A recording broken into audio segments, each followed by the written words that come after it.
Oh my God, mukha tayo mag-jowa. Tingnan mo. So, ang goal is, gumawa tayo ng... Prank. But What if mag-flop to? 3 likes.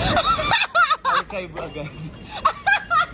Isang plot twist ang ipinakita ni Maris Racal sa kanyang latest post na ikinagulat ng kanyang mga fans at netizens. Noong una, ang akala ng marami ay may bagong boyfriend na si Maris dahil sa larawan, kung saan magkasama sila ni John Bernardino, at may hawak pa itong bulaklak.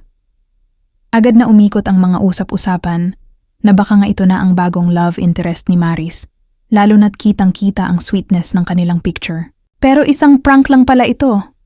Sa video na ibinahagi ni Maris sa kanyang social media, ipinakita ang behind the scenes ng kanilang plot twist na nagbigay saya at tawa sa lahat.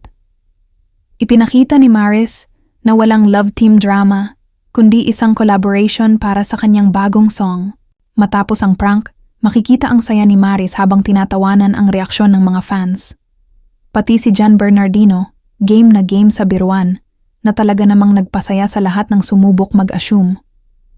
Hindi lang ito basta-basta prank, kundi isang paalala na si Maris ay patuloy na nagbibigay ng bagong saya sa kanyang mga followers.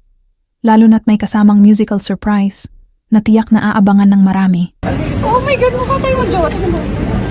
So, ang goal is, gumawa tayo ng... Prank. But What if mag-flop to? 3 likes. Archive agad. Archive agad. Oh my God, mukha tayo mag-jowa. Tingnan mo. Oh my God! Cute to! Guys, ako bumili ng bulaklak. Gulat ka ako pagdating ngayon, may malaki siyang dala, nakakahiya. Hindi nagmamatter yung results. It's all about the friendship that we made. Yes. Gano'n na lang pag na-flop. Edit caption mo na lang. Pag nag-flop, ay bigla yung caption, Mare. Sisterhood. Sisterhood at its fine. Sino balita sa TV5? Or sa ABS? Ano caption natin dito? 1 year with you. 1 year with Ano yung mga launch updates? Oo.